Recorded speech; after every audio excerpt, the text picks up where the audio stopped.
live and direct on YouTube, live and direct on Enter Biafra live streaming app, live and direct on other broadcasting and social media platform. Today we have come to create awareness and enlighten Biafrans and the lovers of Biafrans all over the world on what have been done, what is happening, and what is going to happen. And among other things, we are going to listen to Bruce Fein and ask some questions so that we'll all be carried along in what is going on the release of Mazi Nnamdi Kanu and some of other controversial issues like the Tukuno aircraft, military jet or fighter jet that the Nigeria government has purchased from the United States. The status of that particular issue and case, we are going to hear the latest update today and how that thing is being handled. And the man who is working tirelessly around the clock to make sure that we are not slaughtered, murdered by the Nigeria state is the man called Bruce Fein. Among other Biafra representatives and attorneys across the globe, we have him here today to talk to us, and we are going to be taking them point by point. In addition to Bruce Fein this evening, we also have, our women leader in the United States, Madam Bridget Okafor. She also will be here with us today because they are the brain and the mind behind all what is going on, struggling and trying to do everything and put capability where capability is. So on this note, join us as we welcome our international attorney, or one of our international attorney, Bruce, in the name of Bruce Fein. For those of you who do not know Bruce Fein has served as a deputy attorney general of the United States as far back as 80s when some of you were not born. He has done a lot of things, but I will allow him to make some introduction of himself to the Biafrans and to the lovers of Biafrans around the world. Thank you very much, Bruce Fein. Welcome to the program. Well, thank you for inviting me. I'm honored to speak. Yes. Yes. Well, do you want me to give a little bit of background before you yes, want to ask just give us a little bit of background. You know, we don't need you to go into history because we know it's going to be a long one. So just give us a brief history, a brief background, what you've done. Yeah, I know that between 80 to 81 or 81 to something, you were the deputy attorney general of the United States of America, and you once were nominated to the position. You were nominated to the position of attorney general and all that. Well, I know those history, but a lot of people don't know about it. Well, I think my baptism in Washington, D.C., after I had graduated from Harvard Law School and clerked in the federal courts, was impeachment of President Richard Nixon. And I helped in drafting those impeachment articles when I was age 25. So I've always been suspicious of limitless power and the importance of checks and balances to freedom and justice that need to reign everywhere in the world rather than just be geographically limited. I spent many years in the Justice Department, at the Federal Communications Commission, staff director in Congress. I've written books on the American Empire, the Constitution in peril. I've advised up to 40 governments on constitutional transitions, including South Africa, Sudan, South Korea, Hungary. I first became engaged in Nigerian affairs with the presidency that was short-lived of M.K. Abiola, who has served a very brief time before he was overthrown. You may recall his wife was killed. He was poisoned by Sami Abacha. Nadeko formed at that point. And I've been periodically engaged not only in Nigeria, but in other countries around the world in transitions to bring democratic dispensations from authoritarian regimes. It is an earmark, I think, of our common humanity that we seek to have justice implanted everywhere. And nowhere, I think, in the world is there more brutality that I've seen than in Biafra, encountering Python Dance 2, the Fulani herdsmen. Enugu still looks like a bombed out World War II city. And the need to stand up and obtain justice is never more urgent than now. Uh, you always have to be vigilant to protect freedom because tyranny is at work 24 hours a day. And one of the things that I've learned and from experience as well as history is that in these kinds of efforts, if we don't hang together, we hang separately. The British were able, basically to occupy and conquer Nigeria, Biafra, because of internal internecine warfare and fighting. So we need to understand this quest is not only for ourselves, the living, but those yet to be born. And we have to then subordinate our egos to this common objective and good if we are to succeed. We can't afford to waste resources, money, and time on seeing who's going to be the top dog once we obtain independence. That defeats the purpose of this enterprise. Thank you very much for that brief introduction. On this note, those of you that are watching from Facebook, uh, those of you following us from Facebook, I think this is cracking or something. Is it cracking? Is it coming from me? Yeah, I think those of you watching from Facebook, you can switch. You can switch to the Enter Biafra live streaming app to follow this program from there, so we can concentrate and see where the cracking is coming from. Right.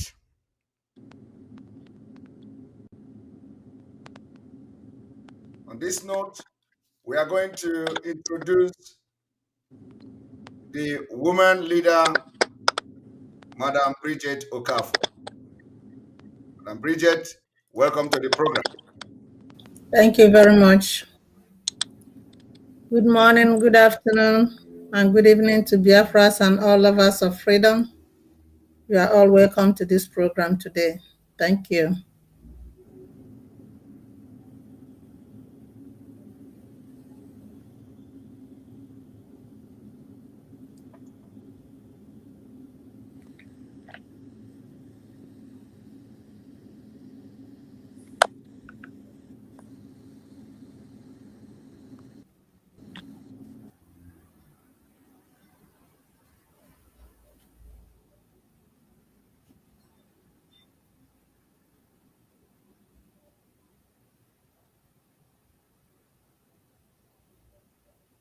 It's coming out clear.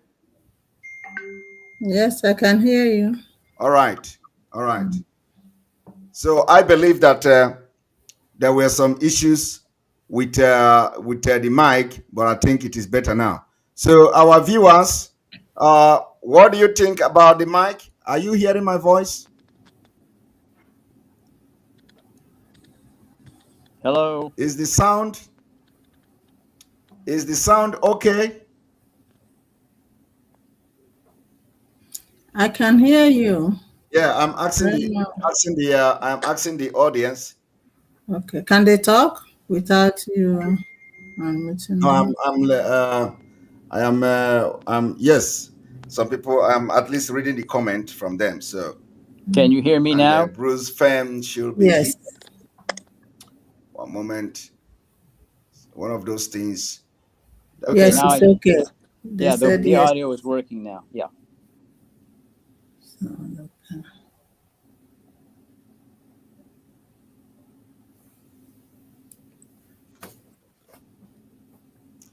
all right. Bruce is still here with us.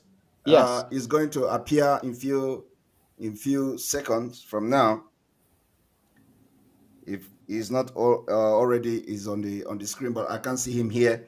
So I believe the system is refreshing and is going to be back in few seconds. Sometime.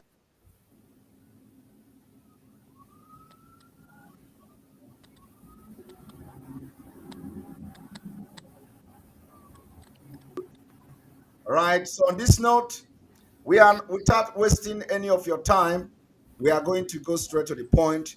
Uh, Mr. Bruce. Can you hear him, Bridget? I can't hear anything from him. Oh my God. I Oh, can hear him. Can you hear me, Bruce? I can hear you, Bridget. I can't hear him though. Should okay. I So phase out and come back in again? yes, can you go? Yes, probably. Mhm. Yeah. Okay.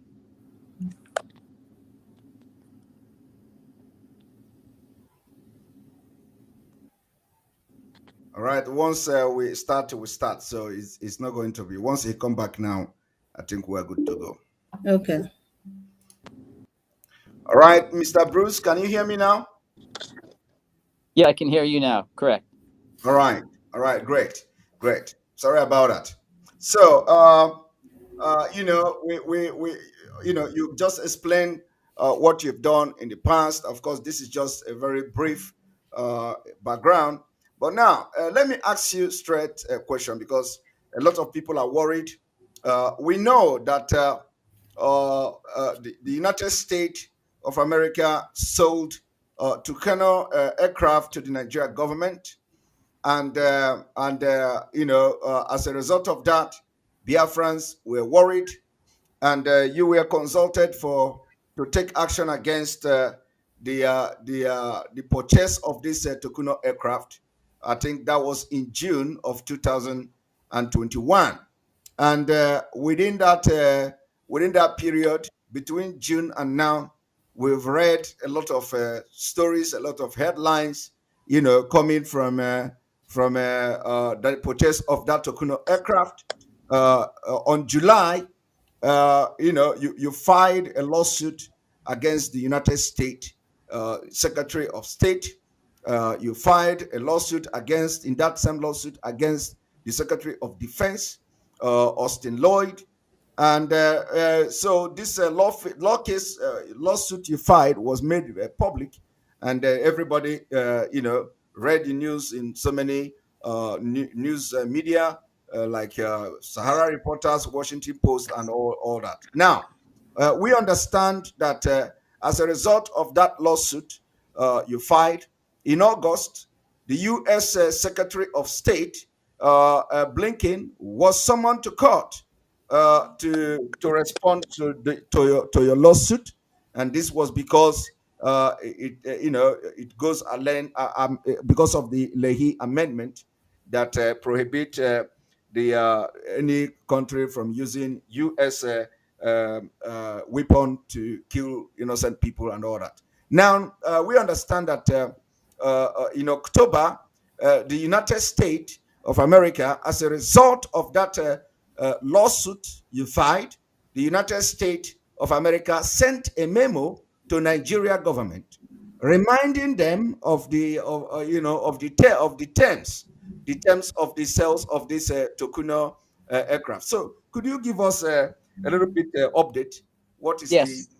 What has happened is that the Nigerians have been told that they are required to limit the use of the Super Tucanos to the northeast to attack genuine terrorists, which are Boko Haram. Although the government itself is infiltrated by Boko Haram, they cannot use the Super Tucano in the southeast. It's to the northeast where the terrorism is. Now, why is that and the United States has the ability to disable the aircraft if they're moved out of the northeast because it's highly sophisticated technology that's involved. Now, I think this is a tacit recognition by the United States, one, that Biafrans are not terrorist groups, that IPOB is not a terrorist organization, even though the government of Nigeria, without any due process, identified it as a terrorist organization, suggesting that it's an act of terrorism simply to engage in free speech over Radio Biafra. And so it's quite clear that the Nigerians now are limited and prohibited from using the Super Tucano against Biafrans, which was the goal and purpose of the lawsuit in the first instance. But the second thing I think that's important is it's clear that now we've put the Biafran issue on the radar screen of the government, of the Biden administration, of Congress. And that's where we want to take it to the next step, not stop simply at the cessation of weapons being used against Biafrans, but affirmatively supporting an effort to have a independence referendum organized and conducted by the United Nations, as was done in South Sudan, so we can move forward. Sometimes it said good fences make good neighbors. There's been enough of an experience since 1960 to suggest there simply is not a way, given the history of division between the Fulani and the Biafrans, to think that they can coexist under a single sovereign roof. It's best to simply separate, like the Czech Republic and Slovak Republic did in 1993, and try to harmonize the two countries' trade and otherwise. But that's our next step after the Super Tucano victory. Thank you very much. So, just to be, for clarity, are you telling Biafrans the purpose of this lawsuit was one, to compel the Nigerian government not to use the Tucano aircraft against innocent Biafrans, and to this regard, we have succeeded in getting that particular demand that is prohibiting the Nigerian government from using it, not just in other parts of Nigeria, but it is limited to the Northeast. Is that what you're trying to tell us? Yes, that's it. I couldn't say it any better. I'll endorse every word you've just spoken. Thank you very much. Thank you very much. Because, a lot of people don't know this. And believe me, some people will be hearing it for the very first time. So, Biafrans, on this note, I will wish to make it more clearer that the Tucano aircraft will not fly in any airspace in Nigeria other than the Northeast, right? Correct. That's exactly Thank you right. very much, Mr. Now, let us move forward. The issue of Tucano aircraft confirmed and cleared, which means we are moving forward. And this lawsuit was filed in June. Bruce Fein was consulted in June, and the lawsuit was filed in July. And by August, between August and October, the United States government responded with a very strong letter and memo to the Nigerian government, and they will maintain that particular memo and they will not breach it. Now, the issue of extraordinary rendition of Mazi Nnamdi Kanu, he was kidnapped in Kenya by the Nigeria government in collaboration with some criminals, and then the Kenya government. I was extraordinarily renditioned to Nigeria, and he was exposed to all manner of human rights abuses, including torture and all that. Now, this issue of Mazi Nnamdi Kanu extraordinary rendition was also part of your involvement in this whole Biafra and the IPOB and the Biafra issue. Now, we have been able to record a very huge success just within few months of you coming into the picture. Now, what is going on? Can you tell us? We understand that you have been in Nigeria a couple of times, and you have been in Nigeria. The last time you went to Nigeria, you spent days, hoping to meet Mazi Nnamdi Kanu, and probably you were doing something on the ground and all that. Can you tell us? We know that in Nigeria, it is not that easy, and you have witnessed this yourself. You have seen how how they handle issues, especially cases of high-profile individual without minding their own law, without respect to international treaties and all that. Can you tell us more update? What is going on at this point? You left Nigeria a few days ago. Yes. There are two avenues we're pursuing with regard to extraordinary rendition. I also had traveled to Geneva. I made a submission to a group. It's called the Working Group on Arbitrary Detention. It's a subgroup of the United Nations Human Rights Council. I've been in communication with them as recently as the last few days, and seeking an opinion that Nnamdi Kanu is being held illegally in violation of international law, in part because the extraordinary rendition, which flouts what's called the peremptory norm of international law. You can't arbitrarily detain someone without any hearing, which is what was done here, a kidnapping. And I'm hopeful that we can get a ruling before November 10th. I've stressed that to the working group because we'd like to use it in the forthcoming hearing on our motion to dismiss the prosecution against Nnamdi Kanu, which is scheduled for November 10th. And also, we filed in the Nigerian courts a motion to dismiss the entire prosecution, in part because of the extraordinary rendition. There's a principle of law that's universal. A government should not be able to profit from its own crimes and wrongdoing. And that's what Nigeria is attempting to do here. Kidnap and illegally take him to Nigeria and then profit from the illegalities by prosecuting him in a bogus prosecution. Now, I have been, to give you, I think Nigeria, and I don't say this in a boasting way, I don't want to be arrogant, I think they view me as the most feared man in Nigeria. I've sought to, pursuant to a court order, to visit with Nnamdi Kanu to consult on international law on 4 separate occasions, giving advance notice to the DAS where he's being detained in solitary confinement. And on every occasion, when I go through, I check, I give my ID, they put me in a waiting room with the other local lawyers, and they've said, no, they make up excuses each time. Oh, the person who is to escort you is on special assignment. Oh, you're a foreigner. Oh, we can't find the key to the waiting room. So they've blocked me on 4 occasions, even though a court order specifically, the most recent one, issued, stated that Nnamdi is entitled to see any 3 persons that he wishes to, 2 times a week, Monday and Thursdays for 2 hours. So they're clearly quite frightened of what kind of advice and law can be brought to bear on his illegal detention. I think the next step in the equation here is the November 10th hearing, where the extraordinary rendition is one of the issues we're raising to justify dismissing the complaint. It's a 7-count complaint. I will be returning to Nigeria to be present at that hearing, and I would hope that the government would comply rather than defy the court orders. It was very clear on the last hearing, this was October 21, the government was simply harassing the lawyers, including myself.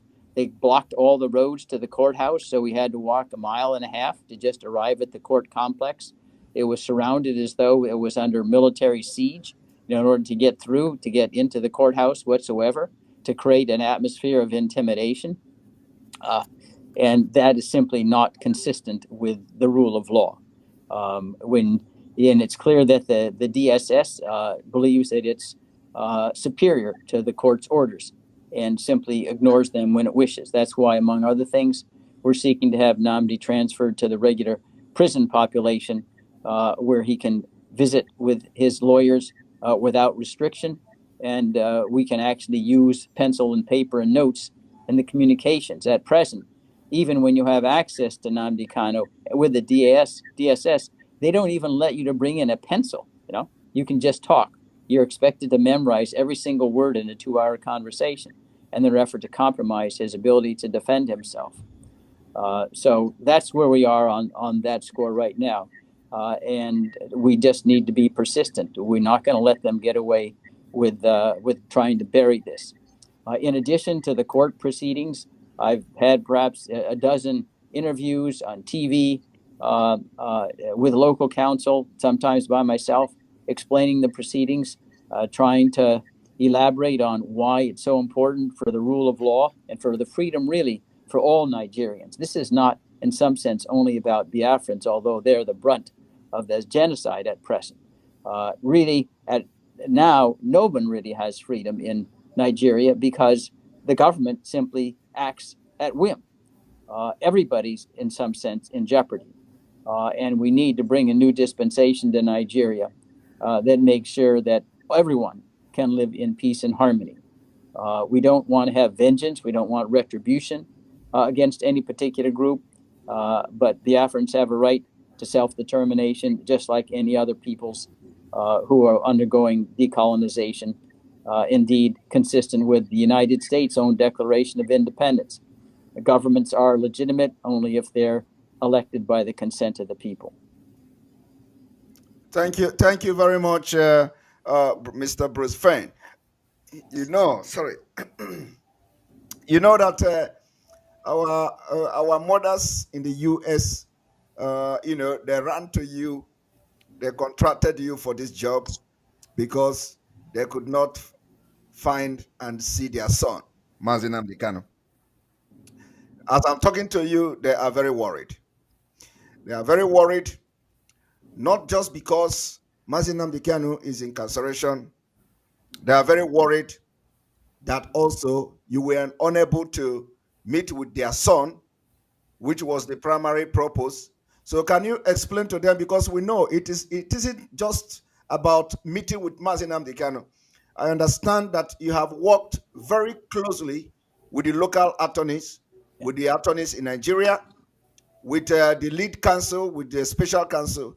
I understand that you have worked closely with them. So can you assure the women, the mother, that contracted you to do this job, which the result is already coming out, that it doesn't matter. Can you assure them, explain to them that even though you couldn't meet with Mazi Nnamdi Kanu at this point, that you have worked closely, and what you have done with the lead counsel, what you have done with the lawyers back home to make sure that Mazi Nnamdi Kanu get both international and local representation with quality legal knowledge that is needed to drive this thing forward. Yes, I've spent hours and hours with Ejiofor, the lead local counsel, and Aloy, and worked collectively on drafting the submissions to the court. It is very clear that the Nigerian government is targeting me because they would permit his local counsel to meet with Nnamdi. I'm there. I have my ID. I'm acting in a very, very professional, courteous fashion. And they just say, no, you can't see him. Four times. And they make up ridiculous excuses every time. And the last one, comes after the court specifically rebuked DSS and said Nnamdi is entitled to see three persons of his wish anytime, Mondays and Thursdays. And when he put my name in, we went to the DSS again, showed him my name, I gave him my ID, and they said again, no, they were not going to comply with the court order. But they did permit later the local attorneys to come. So they clearly are frightened of me. Now, I'm not Arnold Schwarzenegger. I'm not the Terminator. All I have with me is a sense of justice that ought to apply to all Nigerians, certainly Biafrans. And that's, I believe, what frightens them. But we need to be persistent. I'm going back again. I have to go back 100 times. I'll go back 100 times because you have a constitutional, international law right to counsel to defend yourself in a criminal case. That's enshrined in all sorts of treaties that Nigeria itself has signed. And that right is being denied by the Nigerian government on every occasion where they tell me I can't meet with my client. Thank you very much. That's a very brilliant one, and I hope that our mothers are listening to you, and they know that whether or not you meet with Mazi Nnamdi Kanu is not just necessary. It is not the main issue. The main issue is that you are there and helping, making sure that he get the best legal representation needed in this case. Now, the next thing I want you mentioned about working, having filed some application or having visited some working committee or working group on arbitrary detention. So could you shed more light about that? What is the status of that? Have you been able to file any document or any paper to the arbitral committee, and is there any response so far? Yes. There's called a 5-member working group on arbitrary detention that sits in Geneva. It works under the auspices of the United Nations Human Rights Council. And I submitted a very comprehensive statement, putting it on an urgent track, identifying all of the reasons why Nnamdi Kanu is a political prisoner. He is being arbitrarily detained, not only the extraordinary rendition without any hearing whatsoever, but also his denial of the right of access to counsel with adequate time and facilities. In response to that petition, I received a response from the working group asking for an additional document. I created an update of the submission with regard to the refusal of the DSS to permit me to see Nnamdi Kanu despite the court order. And I underscored the importance of obtaining a opinion, which is what the working group issues, finding that Nnamdi Kanu's detention is arbitrary and illegal under international law by at least November 10th. And I'm optimistic that can happen. There'll be a further submission I will make on Monday. But I think they do have a sense of the urgency of this, and they clearly have it on the front burner and has caught their attention. Thank you very much. That is also cleared as well. So there is an application before the arbitral committee on torture and all that. Now we are going to go. I'm going to go forward. I have a lot of things to talk about. I hope we have the time, but you have actually touched most of these things I wanted to ask you about. I want to also. I am aware from what you have said earlier in earlier meeting where I happened to be in those Zoom meeting where you have mentioned about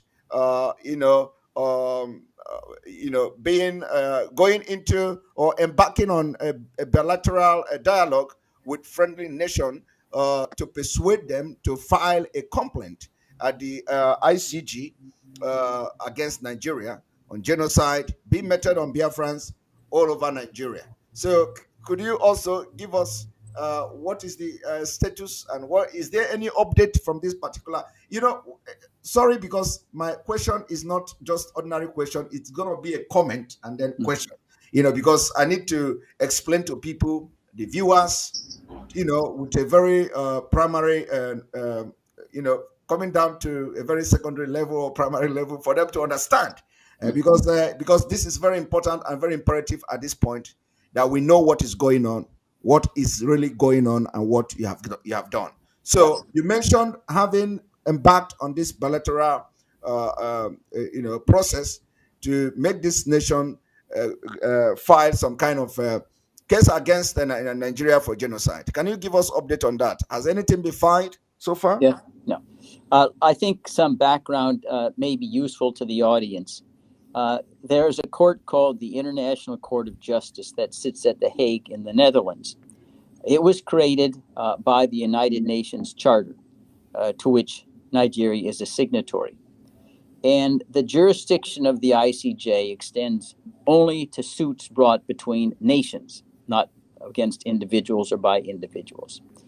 And one of the bases for jurisdiction of the court is to entertain claims by one nation against another of genocide, claims that a genocide convention has been violated, and Nigeria is a signatory to the Genocide Convention.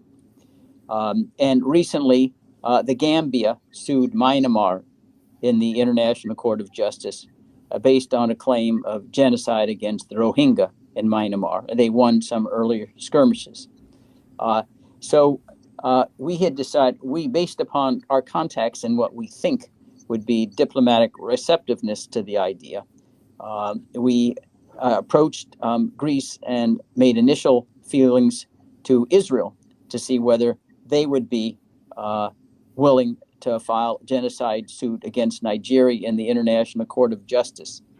Unfortunately, an earlier trip I had planned to Tel Aviv and Jerusalem to visit was waylaid because the airline mistakenly thought I needed to have a visa as a U.S. citizen, which I didn't. So at present, I'm scheduled after November 10th to visit the Foreign Office of Israel in Jerusalem to discuss the suit against Nigeria in the International Court of Justice. Now, that may not be the only, and there are all sorts of what you might call ulterior motives that nations have for suing. It's not limited we're not limited to just Israel. You can have one or two or three, a half dozen nations may sue Nigeria over the genocide, and they all have their particular concerns and worries. So that's where we are. It got slowed a little bit because the airline blocked me by erroneously insisting I have a visa. But I think we're on good track at present to get this fully explained to the the foreign ministry of Israel. You know as well, I'm sure all your audience, that Nnamdi Kanu himself has spent time in Israel, received medical treatment. He subscribes to Judaism, and he has some context in the foreign ministry based upon his previous stay there. So that all makes the circumstances very propitious, but they say nothing's done until it's actually decided. So that's the best update I can give now. I should have more shortly after my visit, post dating the hearing on November 10th. Great. So, let me just, get this point very clear, for just clarity's sake. Did you say that we are expecting to get some communication from the UN Arbitrary Committee, maybe sometime November or something? Yes, be contacting them. I urge them to try to render an opinion before November 10th, so it could be available in the argument on the dismissal of the prosecution. But as attorneys, you can't force decision making. Yeah. They don't have a particular timetable. But I think, in some sense, I was able, by my own personal experience, witnessing the government of Nigeria flout the court order on meeting with my client, Nnamdi Kanu. I think that gave this a little extra ignition and jumped it in the queue. So I don't know for certain, but I'm optimistic we'll get something by November 10th. Great. So I let me ask this question. I know that Nigeria is not a very good place to be. I don't want to go into asking you about experience, because I know the experience may be very, very bad. But is it true that you were in Nigeria for 10 days, Uh, working with the local attorneys? Yes, I've been to Nigeria over 10 days, and then earlier 4 days. So yes, I've been there for a protracted period. Um, Wow. and But I listen. I'll say this: that the Nigerians are very hospitable peoples, and I've been treated, outside the DSS, with great generosity, and I enjoyed the stay.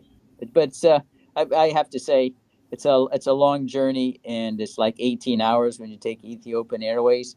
It takes you away from home for a long time, but it's worth it. Compared to what the suffering you're trying to ameliorate, it's something that you can sacrifice very easily for. Wow. Right now, we know that you've just mentioned that the next trial is coming on the 10th of November. So are you going to be there as well? Yes, I'll be there as well. I'll be leaving November 7th, so I'll have a couple of days to assist in the preparation. But I will be there on November 10th in the courtroom. Great, great. Now, the next thing I wanted to, please don't be offended. I know that I'm going to ask you a lot of questions, but I will try as much as possible to, to make it a little bit lesser, to hit the point that people will need to know, because a lot of things are flying on social media and people are talking too much and all that. So it is good that we put these things just a place where it should be. Now, you know there is this article that the Washington Times published about against the IPOB. We know that a lot of working group, react. In fact, the Biafrans all over the world reacted, including different working group for the restoration of Biafra and the IPOB attorneys all over the world. Everybody reacted to this particular publication by the Washington Times. I want to ask you a specific question on this, because having known that so many group and so many organizations working for IPOB actually reacted to this particular publication by the Washington Times, uh, by Dr. or Professor Shehan, who wrote an opinion on the Washington Times about IPOB being a small terrorist group in Africa. America is ignoring them and all that. I was informed that you actually filed filed a lawsuit against this publication. So can you clarify uh, to us what really happened? Did you file a lawsuit? Is it against the school or against the publisher or against the Washington Times and all that? Can we get a clear picture of what exactly you did? Sure. I filed the lawsuit. It's pending now in the U.S. District Court for the District of Columbia against Mr. Sheehan, the University of Baltimore, and the Washington Times. So there are three defendants. I also wrote a letter to my old Department of Justice, the Foreign Agent Registration Act, because if it's true, and I highly suspect it is, that Mr. Sheehan did not write this diatribe against IPOB without having been consulted the government of Nigeria, he had to register as a foreign agent under the Foreign Agents Registration Act, which he didn't do. That's a criminal violation. And I communicated my suspicion to the Department of Justice, and they're now investigating.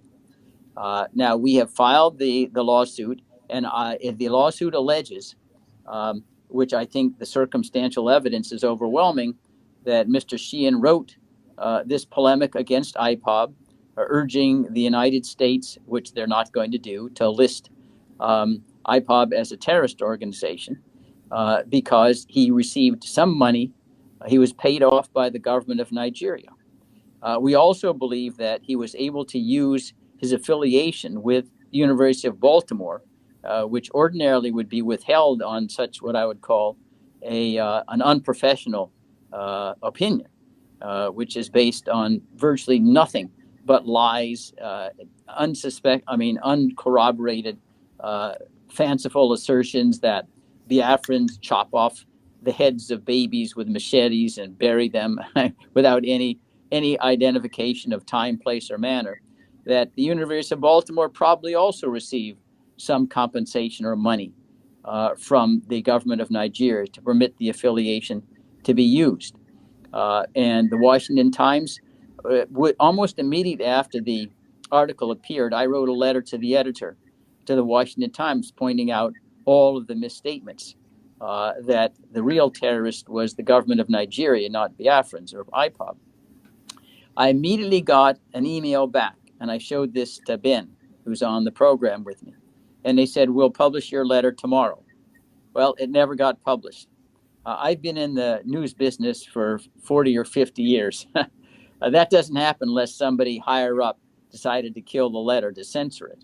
And so we also think that Nigerian government got involved with the Washington Times in some covert way to have that letter squelched.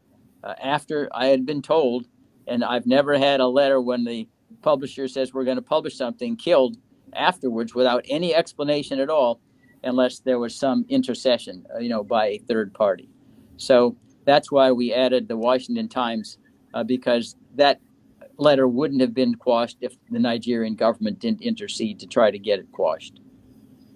Thank you very much. Before I go further with some of the clarification I want to get from this particular issue, I want to welcome our big gallant man, Ben Nwankwo. Ben Nwankwo is one of the biggest brother here who have been supporting the women, the mothers in the United States, and he is a great man in this struggle. Dr. Ben Nwankwo, you are welcome to this program. Thank you very much, Simon. Thank you so very much. I want to thank you for the opportunity to host this program, and at this very critical moment. And Bridget, thank can you Bruce. hear? I can't hear anything. Can you hear me? Can you hear Ben? Yes, I can hear you. I can't hear Ben. Oh my God. Okay. What will happen is that before Ben can go ahead, can you exit? Can you exit and come back again? Because I know that's the problem. All right, Mr. Ben, just 1 moment. Let Bruce come back so you can make your statement before we go further with this question. Okay. Hi, Brother Ben. Thank you, Madam Bridget. How are you? I'm okay. All right, Mr. Bruce, can you hear Mr. Ben now? Hi, Bruce. Okay, I'm back on. Can you hear me? He can't hear me. I don't know what's going on. Can you, Mr. Bruce? Can you hear him? Are you hearing anything, Bridget? I can't. I'm not Yes, hearing you. I can hear all of them. I can hear Brother Ben. I can hear Simon. You cannot hear Brother Ben. Can you say hi to him Yeah, again? could you hear me, Bruce? No. No, Well, he let can't me hear exit and me. come back again. Let me try another time. I'll get Okay, out. so try and come back again. Just close this thing completely and come back again. I think it has to do with what he's using, because nobody else is having this problem. Correct. All right. Oh. Yes, Mr. Bruce, are you there? Yeah, I can hear you now. All right, let's see if I can hear Ben. Can you hear me? Yeah, right on. Hey. Very good. How are you? How are you, Bruce? I'm doing wonderful. Thank you, Ben. Very good. Simon, with your permission, I call him, I give him a new name, but I haven't told him what that is yet. I call him Attorney Result. He Attorney gets Result. result. Attorney Result. Yes, so that's what he is. Biafrans are result oriented. Yeah. Anyway, but Simon, I'm gonna get up. I want to thank you for hosting this program at this critical time, and I just want to thank you for doing that. I will have a couple of questions once what the time when you allow me to, so I don't interrupt the program. Yeah. All right. Thank you very much. Thank you very much, Mr. Ben. All right, Mr. Bruce. You've just mentioned about the lawsuit which is pending. Do you mind telling us? We know that the lawsuit has something to do with the defamatory of the indigenous people of Biafra. So, do you mind telling us, some of the content? Are you making demand? Are you making demand? On behalf of Biafra and the IPOB, and what exactly are you demanding?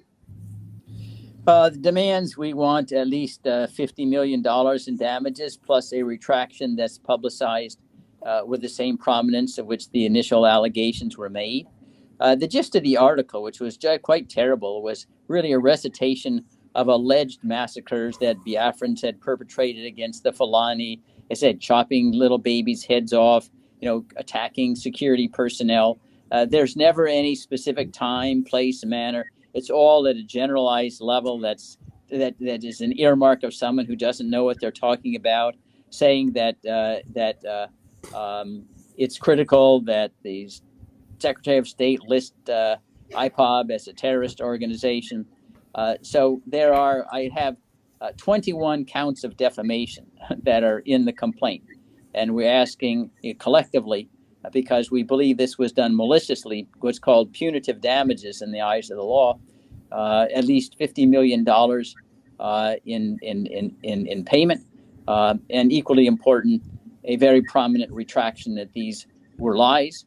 They were not true, and the retraction needs to be as prominent as the allegations, and removing the article from the internet so it can't sit there, like a permanent stigma out there to anybody who reads about it and thinks there's a half a salt of truth about it. So, just for clarity, are you saying that you have filed a 21 count defamatory charges against the suit against the institution that are involved in this defamatory of Yes, IPOB? 21 counts. 21 counts is right. And each count, what is the demand for each count? Well, they're punitives. Not all. Don't tell us all, but just what you said. It's over $50 million of lawsuit. So what is the demand for each count of the 21? In terms of just pleading, oftentimes attorneys just say damages, whatever is provable at trial. And we think if you add punitive damages, in addition to the compensatory damages, mean all the donations, all the lost reputation, all the support that IPOB has lost because of these utterly ridiculous allegations suggesting it's a murderous regime. Punitive damages are to punish the wrongdoers for doing something maliciously. When you put that together, I think it would clearly exceed 50 million when you add the punitive damages in. So it's a very, very large amount. I doubt whether Mr. Shaheen has that amount of money, but the Washington Times probably has liability insurance, and they would be able to pay a very stiff judgment. Anyway, information, because I have been able to do some research about this, and the information that is available to me is that we are given 13 days to respond to this particular suit.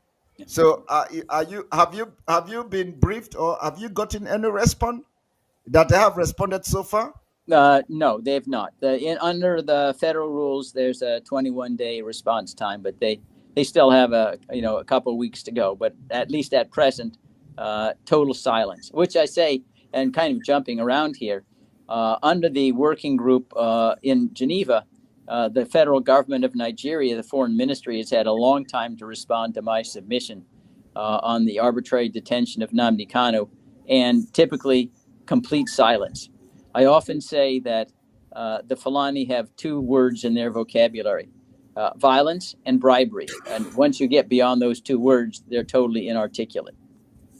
Thank you very much. And then also, have you been able to get any response from the president of Baltimore, of the University of Baltimore, or is he also included in the suit?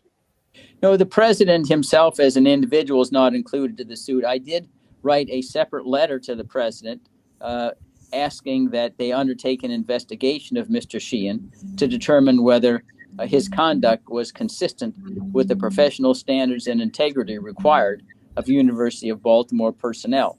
Now, that's only a couple of days old. I suspect that he will want to talk to Mr. Sheehan before he responds, but right now I'm awaiting an answer. It is not up to hour yet. Yeah. All right.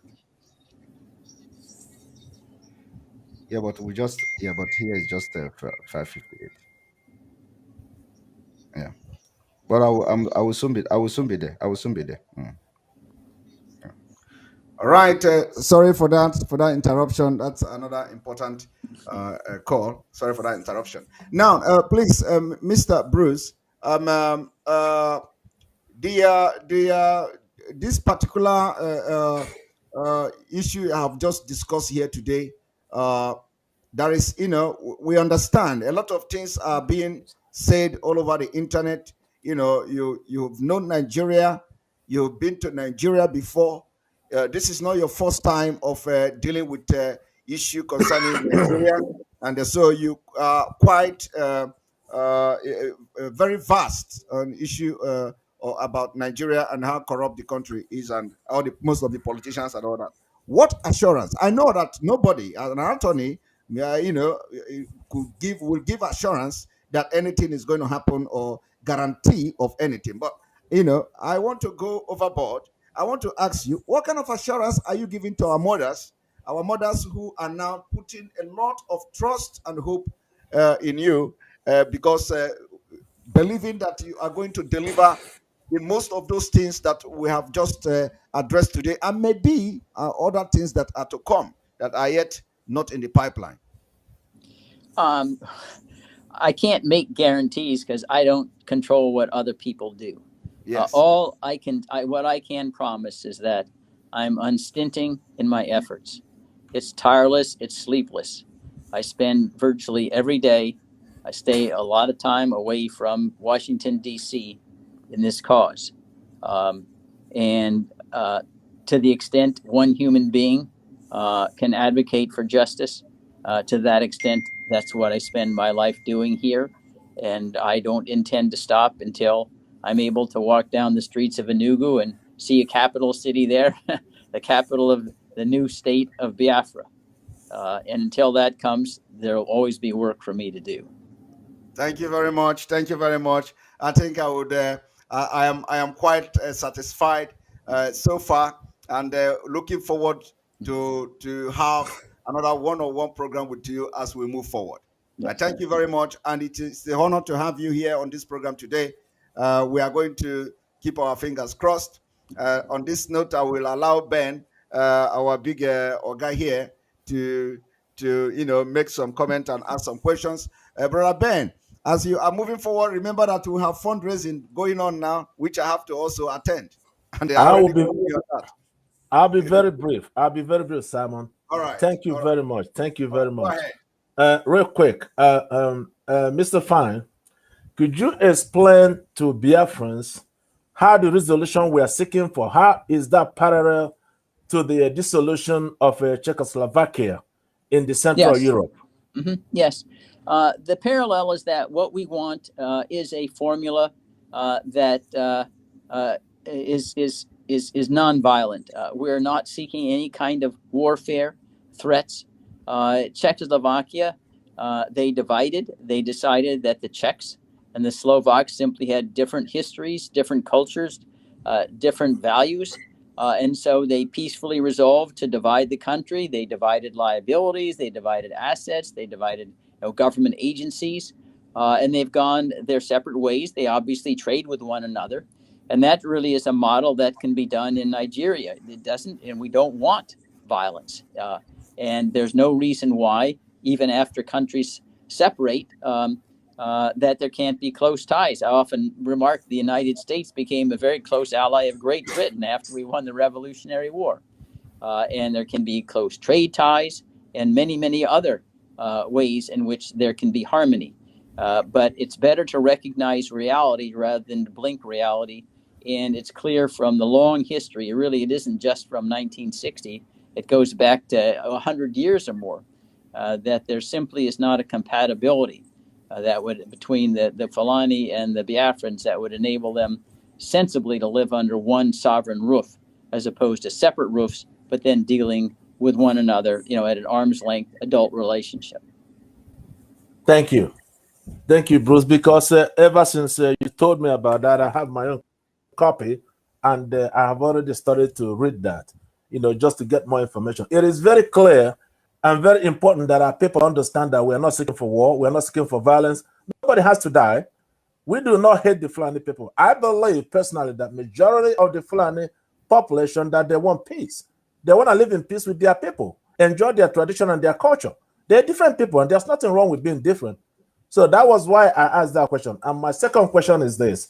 A few years ago, I believe it was in 2019, that your law firm sued the Buhari government, not Buhari personally, but some of his generals at the International Criminal Court. Could you tell us the status of that filing as of now? Well, I think, Ben, there were two separate filings. The International Criminal Court, that's like that operates basically once they receive allegations in secret until and unless they actually indict someone. So they don't tell you, well, we're at this stage of the investigation. You have a right to add or amplify or augment your allegations and from the initial filing. Now, we did get something back acknowledging. They give you a case number, so you can supplement evidence with evidence that will track with a case number from the International Criminal Court. There was another case that we brought under the Torture Victims Protection Act against many of the generals. I think there are about 13, including governors, claiming that they were complicit in extrajudicial killings of Biafrans. Unfortunately, the court said, well, we didn't have jurisdiction because the massacres were all in Nigeria and the defendants were in Nigeria. Therefore, the United States didn't have a valid interest to adjudicate the claim. I think it was clearly wrong. I think we need to amend the U.S. Torture Victim Protection Act, but we never got to the merits there because of the jurisdictional issue. So those were the two kind of companion cases.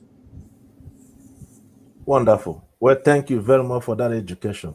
Well, Simon, I have several other questions, but I want to be respectful to your time. So I will end it here and we'll pick it up some other time. Thank you very much. Thank you very much. We're definitely going to bring Bruce again as we progress in this journey. Definitely to constantly brief Biafrans on what is going on and the progress being made so far. So it is quite clear now that we can go and sleep. Super Tokuno will not fly on our airspace. That's one thing we have assured Biafra this evening, and it has been achieved just within 2 months. Madam Bridget, we have fundraising going on now for ESN, which I'm advising everybody watching us to join us for that fundraising. And another fundraising is tomorrow. Do you have anything to ask, or do you have any questions to ask? Because you have some question. I have a comment to make. Okay, let it be very, very, very brief so that No problem. we'll join our people the other side. No problem. I just want to let Biafran know, or the Biafran people to understand that we are dealing with Bruce. We are dealing with somebody who understands our problem, who have knowledge of our problem, and who is sacrificing a lot to solve that problem. He is always on ground to make sure that things are done. He is not just there in the office dishing out paperwork. But Bruce has, I was so thrilled the first time we had a meeting with him about the knowledge he has about Biafra. He even knows more of Biafra than any of us. About the knowledge he has about our locality, where Biafra is situated, and what we have been going through, and his readiness to make it easy for us. How he has broken down everything that he's going to do for us. And as he's doing it, he is giving us results. Results are coming, which we can see. We know that our people and DSS are blocking him from seeing our leader, but that doesn't make him to stop what he is doing. He's still working hard for us. And we thank him so much. We are very much grateful with the much that he has done and the more that he's going to do in the near future. Thank you so much for watching. Thank you very much. Fortunately, we've just lost Bruce. I don't know, if you. I think this is it. We don't have any other thing for him to address us. No, we're But done. he just left. But we have done. The message has been passed, and we will continue from here. I must thank you very much, Brother Ben, for your work and making sure that you stand the ground, behind our mothers, and they are making sure that this thing is happening and happening today. So thank you very much. And Jidekiji, Thank you. so Thank I'm you, telling Simon. you, Jidekiji, thank you very much, Brother Ben. And we are going to leave here. Thank you. The live broadcast is still on for those who are going to participate on the fundraising. The live broadcast is still on. I may be hooking this fundraising live on this program. So don't go away, all of you watching me today. Brother Ben, thank you very much. Have a Thank wonderful And you. if you don't mind, if I can just make one other comment. Tomorrow is our fundraising, and this fundraising is meant specifically to help free our leader. We know that regardless of whatever we are doing, if our leader is not with us, it's all going backwards. The only thing that will make things go forward and help us to be on our footing is when our leader is around. We have seen it already with the 3 months that is not here. That is why the women are putting all efforts to make sure that our leader is released, and Bruce is willing to work with us. And we know that good soup na money make am. We need money. We need money to make this happen. So tomorrow, please join us in this fundraising to help work tirelessly and make our leader join us in the near future. Thank you so much, and goodbye. Have the rest of your day a good one for the weekend. Bye-bye. Thank you. Thank you. Bye-bye. Thank you. Thank you very much. Thank you very much. Thank you very much.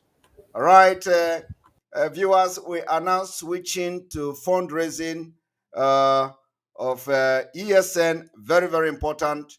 Fundraising ESN. We are switching over to that fundraising. First of all, I will be asking and taking permission from them to know whether we are going to be streaming it live or one moment.